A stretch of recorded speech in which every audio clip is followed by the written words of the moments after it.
Welcome back to the Ready Room Podcast. My name is Josh, and today we're going to answer the question, is the 1911 platform outdated? Hope you enjoy.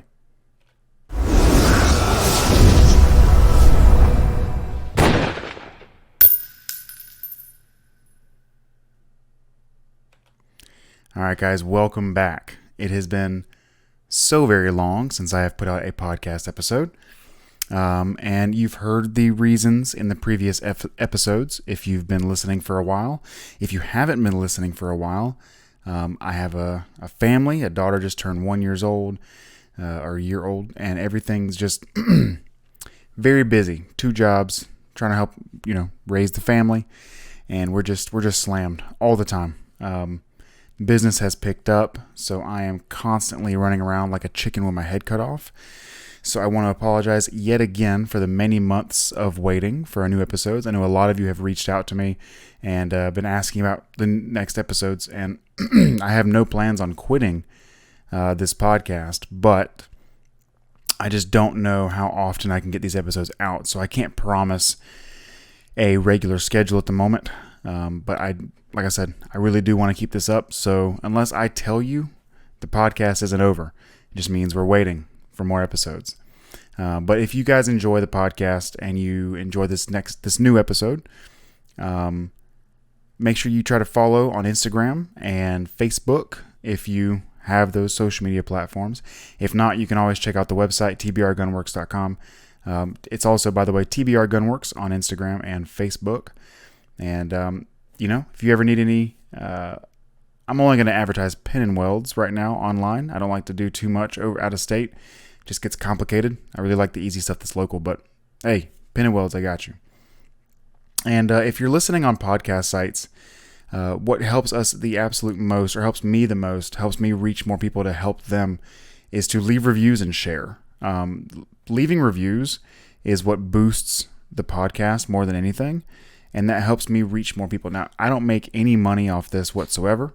If this actually had a financial assistance to my life, I wouldn't be working 2 jobs, and I could get you out a regular episode every month or every 2 weeks, something like that.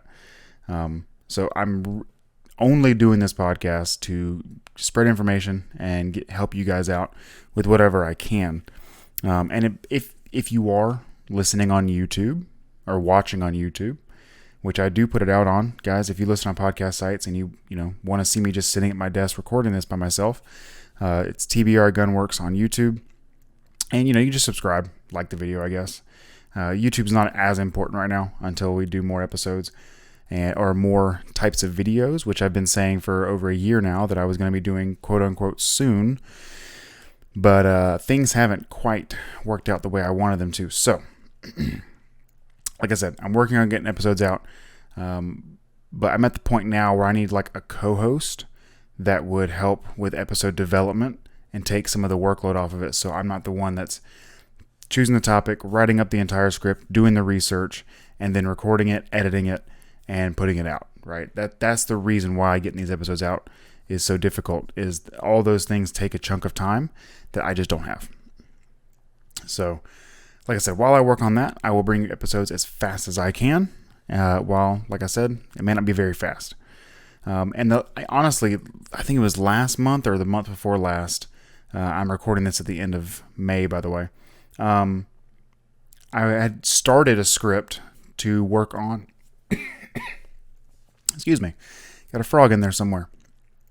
I had started a script that was reviewing SHOT Show of 2022. Excuse me, guys.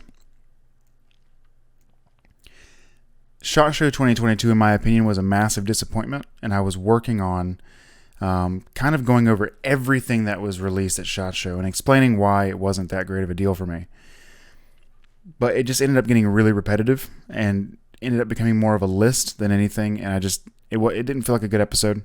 And so if you want my opinion on it, it was a disappointment. Nothing groundbreaking came out. I don't really care about anything that came out. Nothing blew me away. And I think companies should stop releasing 22 long rifle products as if they're this new revolutionary product line that they're adding. Like, no, dude, yes, people like shooting 22s. It is not groundbreaking. Nothing you do is groundbreaking in the 22 realm. It's not exciting. It doesn't need to have an entire SHOT Show slot dedicated to it. Boom. That's it. Okay. I can't stand when companies go there and the only new thing they're showing is a 22. Like, why even show up? Why even show up? But that's not what we're talking about today. What we're talking about today is the 1911 platform outdated? Well, the short answer, although it sounds like a cop-out, is both yes and no. Okay? I will expand on that answer as we go through the episode, but I don't want it to sound like I don't want to take a hard stance. I do, and when I say yes and no, it's not half and half. It's both yes and no. Okay, so first, got to go over what I mean by 1911 platform. Okay, for new listeners or new gun owners who aren't as well versed.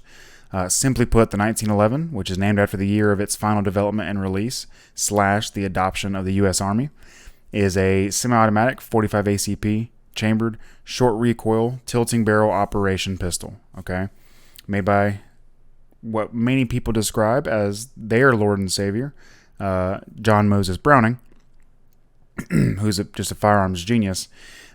It served in the U.S. military through 2 world wars, the Korean War, and the Vietnam War. It also went through time in the 80s and 90s at a reduced rate while they were changing over to the M9. The Marines also used it for a good bit longer time period than the Army did. But there were small changes made to the design by the time it was retired. But those changes were down to small parts, ergonomics, modularity. No major function design changes were made over those years, except for a safety, which once again is not that big of a design change. It doesn't change what the gun is. So this is what's known as the truest 1911, and by all metrics, yes, that version of the 1911 is outdated. A single stack, 7 or 8 round capacity, 45 ACP pistol is just outdated. But I said earlier that I wanted to talk about the 1911 platform, not just the 1911 itself, because I pulled a sneaky on you, okay? I'm sure many of you know that the 1911 can be purchased in many different size configurations and calibers. I myself would love to own a Dan Wesson Bruin long slide 1911 in 10 millimeter, because why not? I think it's really cool. It'd be an awesome gun to own. It'd be for the gigs. But I'm not going to go into the minutia of like government versus commander and all the different sizes, because the 1911 FUDs are already going to be upset about this episode. I don't feel like digging into the nitty gritty of what's a true 1911 and then all the different configurations you can get one in. But that's basically what a 1911 is. So I also want it to be known that I absolutely love 1911s. I think it was genius for its time. It revolutionized handgun development for the future, and it's a really awesome pistol. Doesn't mean it's not outdated. You can love something and it be old. I think old AK-74s, from the 70s are really cool, but they're outdated. You know what I mean? Same thing. But I told you guys a long time ago that there are no FUDs here. No FUDs. I'm not a FUD.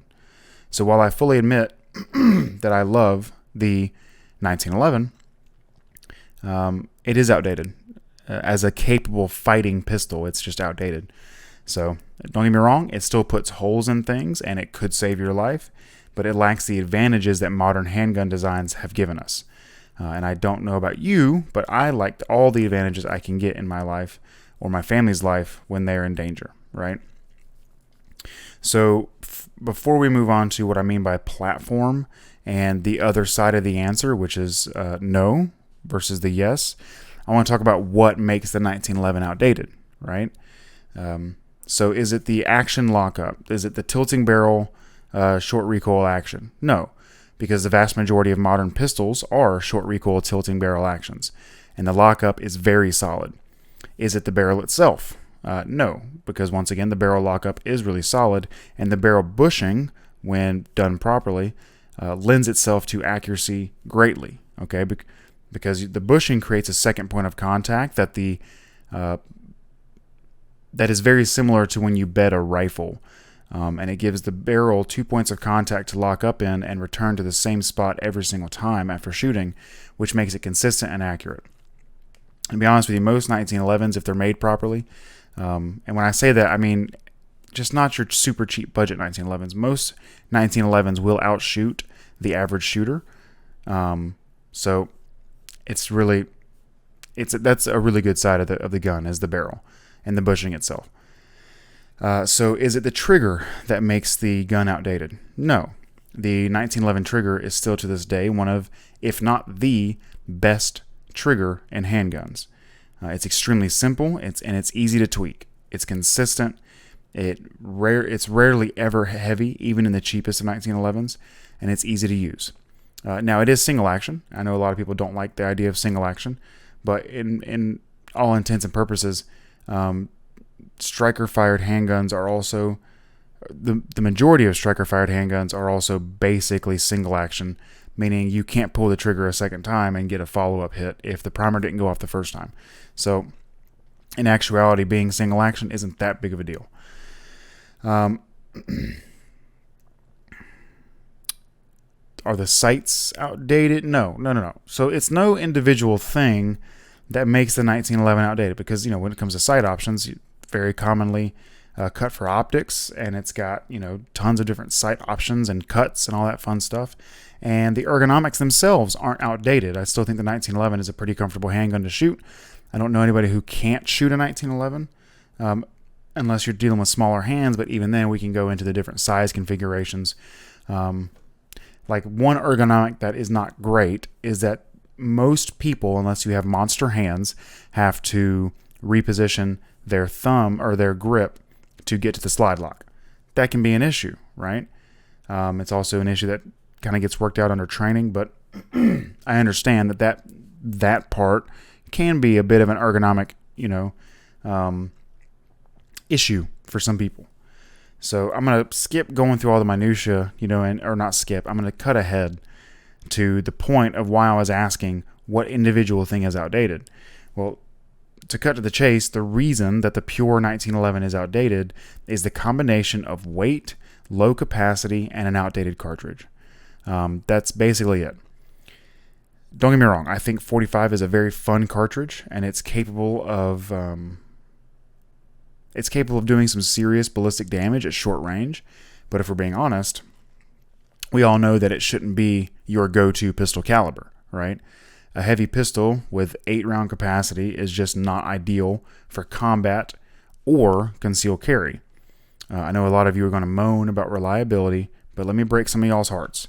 Glocks are not perfect despite their marketing, and they can have issues. And now, don't get me wrong, the vast majority of the Glocks that I have had to repair or check out because they were having issues, it did come down to some aftermarket parts being installed. But these aren't like cheap aftermarket parts. These are very big name brand, commonly purchased and installed aftermarket parts such as Wolf or Zev, right?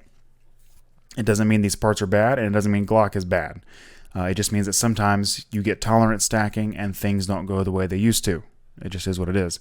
There's tolerances, and when the frames are made from Glock, the molding, there's tolerances in the metal parts they put in, and then this other company has its own tolerances. And then if both aspects are now on the extremes of their tolerance variation allowance, and you put them together, you have potential issues. So, yes, the 1911 is not as reliable as a Glock, in my opinion.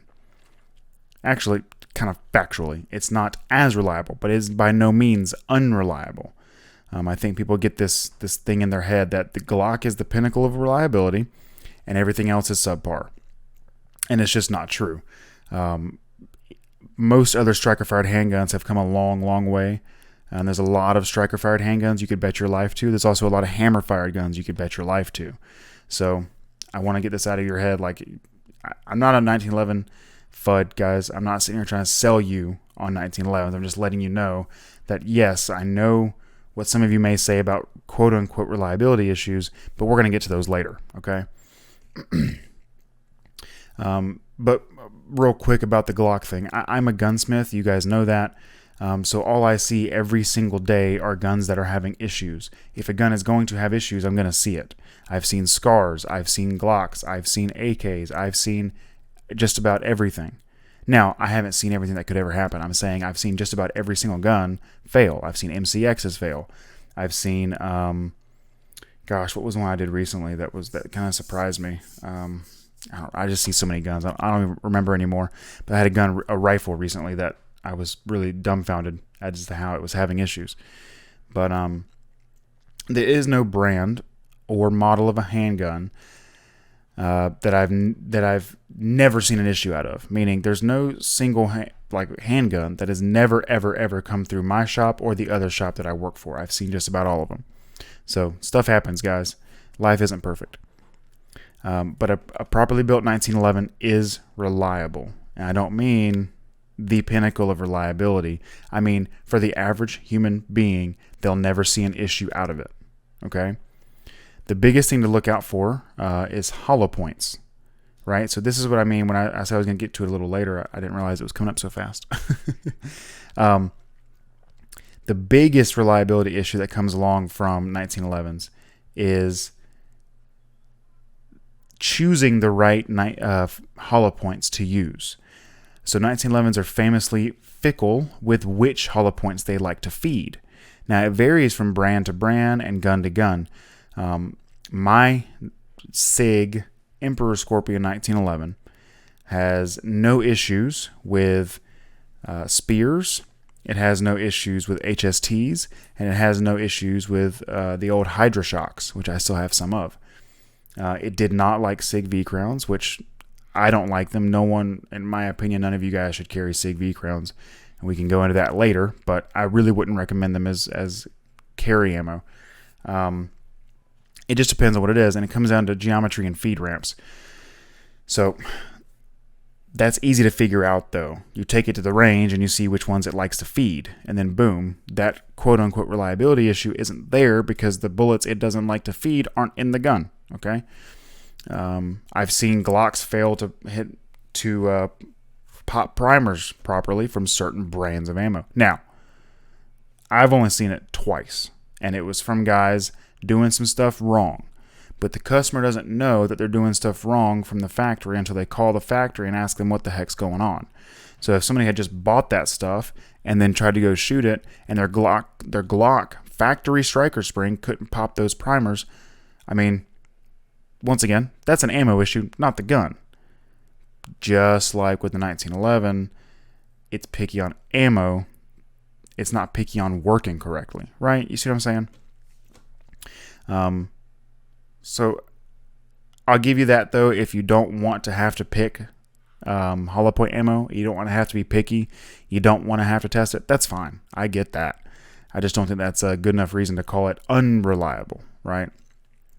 But what I'm really saying is having to choose the right hollow point is not the reason the 1911 is outdated. It could be a fair argument point to talk about, but it's not the reason the 1911 is outdated. But the 1911 platform itself has evolved over the years. Despite the military dropping it in the 80s and 90s, I'm sure many of you saw this upcoming point coming when I quoted earlier that I was talking about the 1911 platform and not the 1911 itself. There's a modern take on the 1911 that I believe completely changes the situation. Now, this is not a new modern take. It's 2022 and I'm recording this. This is not a brand new, idea. But the 2011, okay? A 2011 is basically a 1911 brought into the 21st century. Now it's double stack instead of single stack, often giving you around 20 round capacity or more of 9mm, a different frame module options, which greatly enhances ergonomic options. This kind of changes the game, right?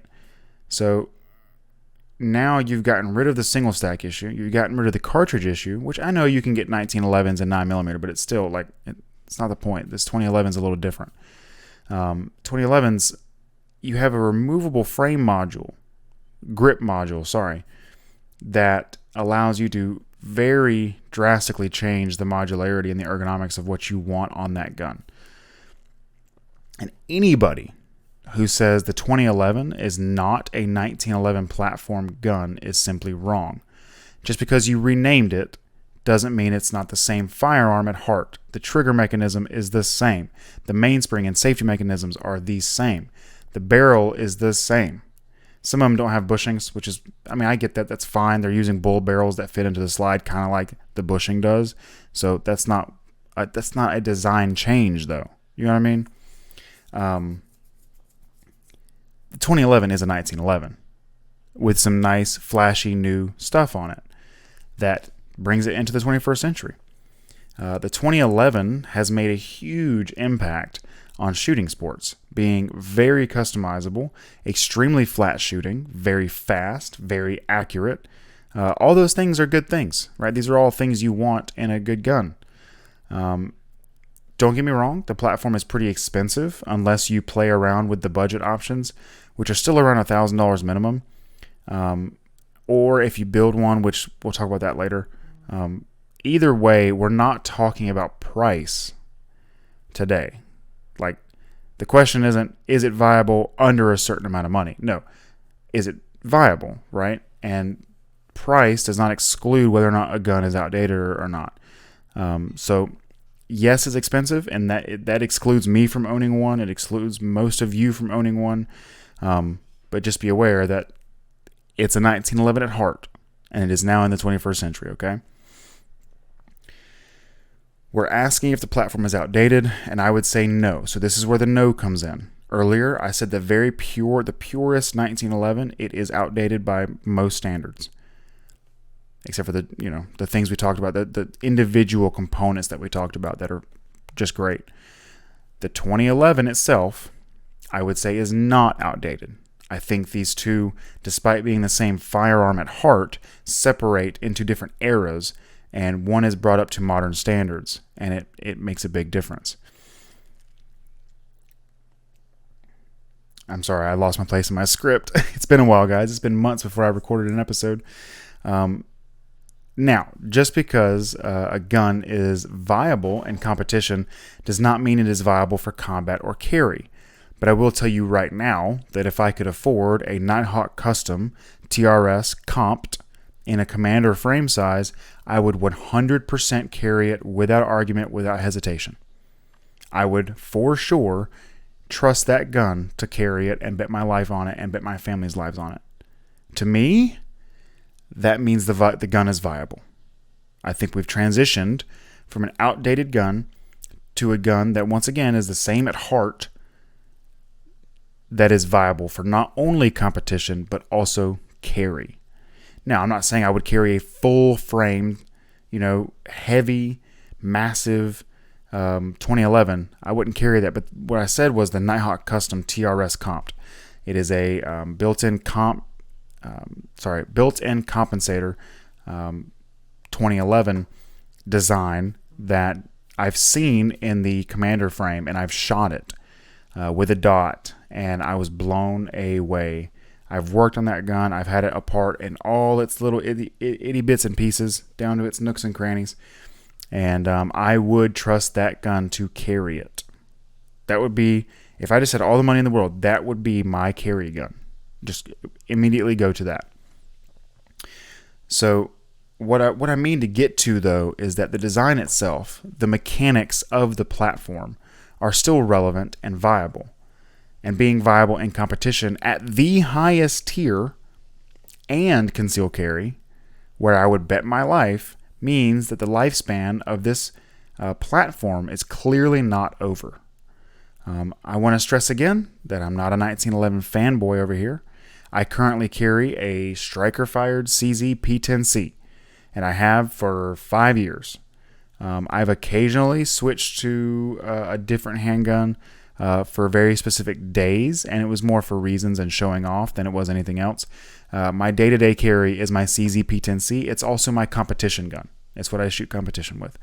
So I'm carrying a striker-fired gun, right? So I'm telling you that if I had around $5,000 to blow on a new carry gun, it would absolutely be a TRS comped with a red dot. No questions asked.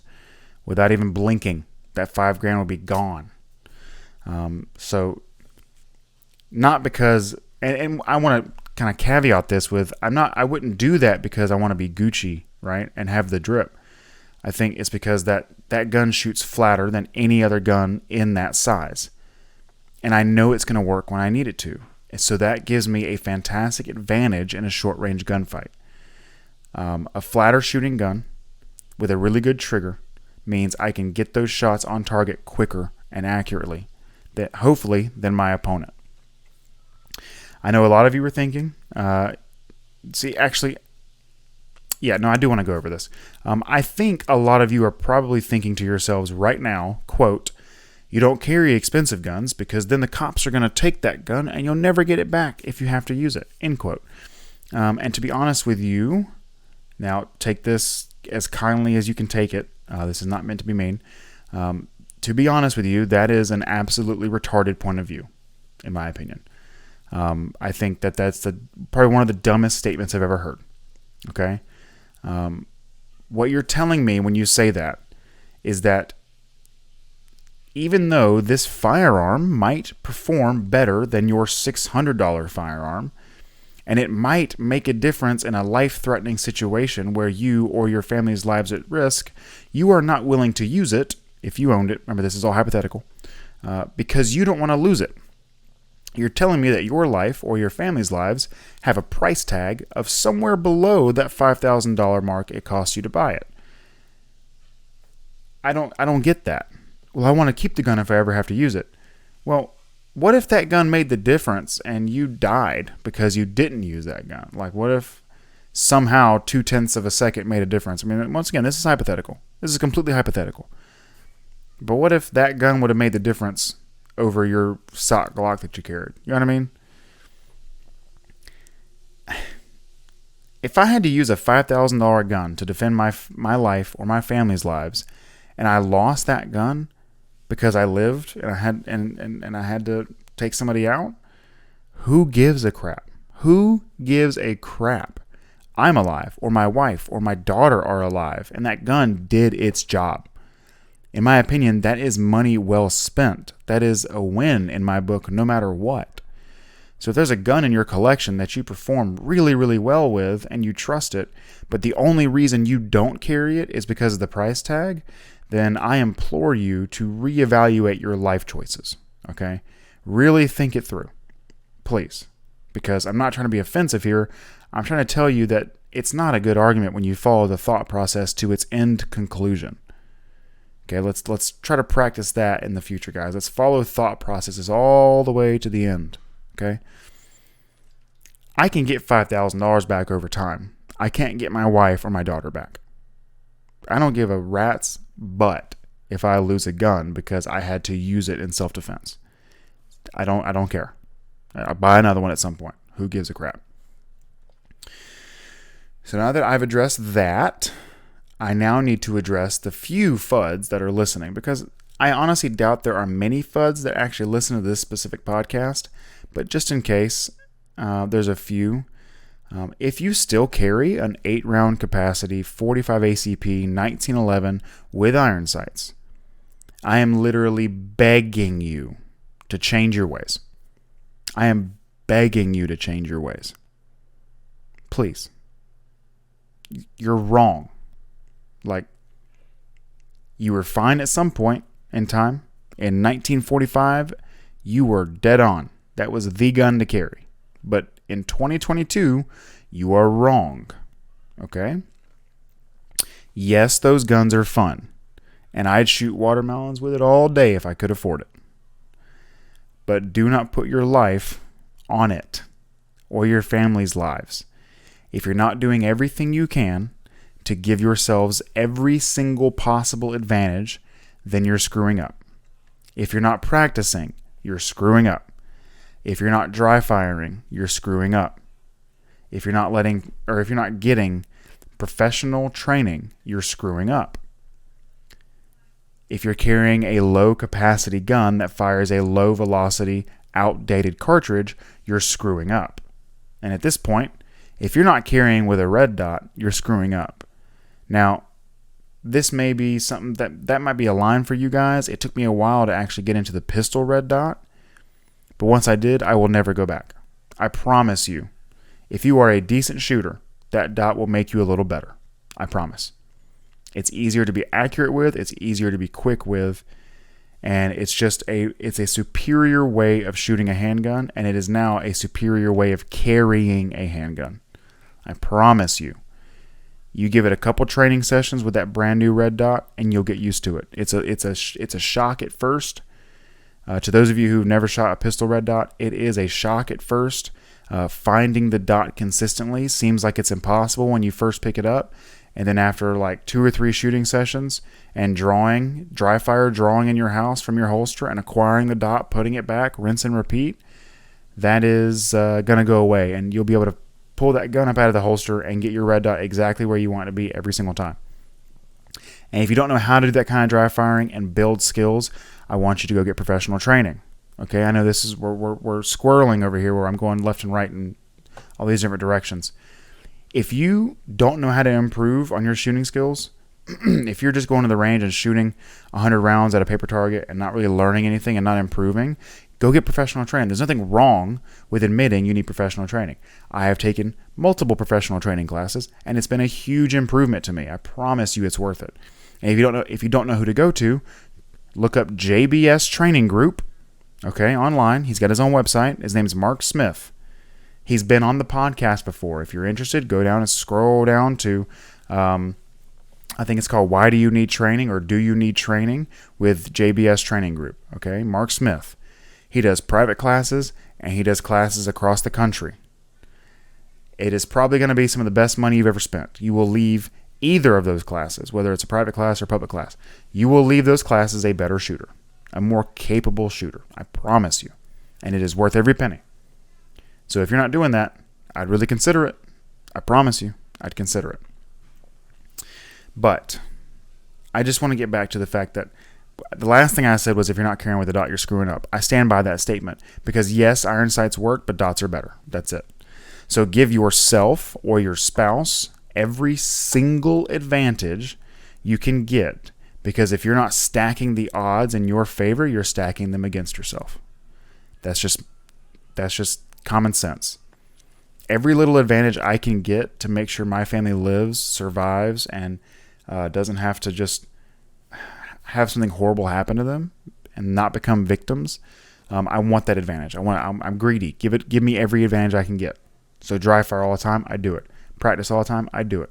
I go to competition because it helps put me under pressure while I'm shooting. That's one of the best things about shooting under competition is it adds pressure. There's no pressure on you when you go to the indoor range and shoot a paper target at 10 yards. There's no pressure. You can take your time. You can do what you want. Not the same. I know it's fake pressure because it's really just a timer on a competition, but it's adding pressure, helps you learn to shoot under stress. We're getting away from the main topic though. The main topic was the 1911 platform. Is it outdated? Yes and no. Boom. Yes, it is outdated when we're talking about the purest 1911, the original single stack 45 1911. Outdated. 2011, not so much. Once again, 2011s come in all the different shapes and sizes. They're very ergonomic. You can customize them pretty easily. Change grip modules out, right? You get double stack capacity, red dots, fast trigger, accurate barrel. I mean, it's all the stuff you want, okay? I had to get that thing out of me, man. I can't stand talking to people who are just like, I just love my good old 45, man. Don't trust nothing else. And I'm like, why do you trust 45? You know, I'm not. Once again, it's a bullet that'll put a hole in somebody. But you got more recoil, which increases the time between shots. If you need a follow-up shot, you're dealing with single stack. Once again, single stack is such a major issue. 8 rounds is not enough for me to be happy. Okay, I carry like 32 rounds on me at all times. Not because I think I'm going to get into a massive gunfight, but just in case I have to get into a massive gunfight. Okay. People are saying, well, if you miss the first mag, you might as well just go ahead and die. No, I won't. If somehow I did miss with the entire first magazine, guess what? I'm reloading, and we're going to keep going because I'm not giving up on my family, right? I just don't like talking to guys who they have no real reasoning for what they carry because they haven't really put thought into it. They just say things or parrot things that other people say. Put thought into everything you do, whether it's work, school, home, family life. Put thought into it. Think things through to the end conclusion. And when you're buying kit or you're buying guns or you're buying ammo, whatever it is, really think about what you're buying, test it, see if it works worth a crap, see if it works with you, and if it doesn't work, get rid of it, replace it. Okay, this is common sense stuff that we kind of need to get used to thinking like this in our lives. So I'm kind of, oh wait, story time real quick. Quick story, something that happened this week. It applies to what we were just talking about with the FUDs carrying 1911s and saying it's just as good as modern handguns. I was recently at a gun shop. I don't want to give too much away.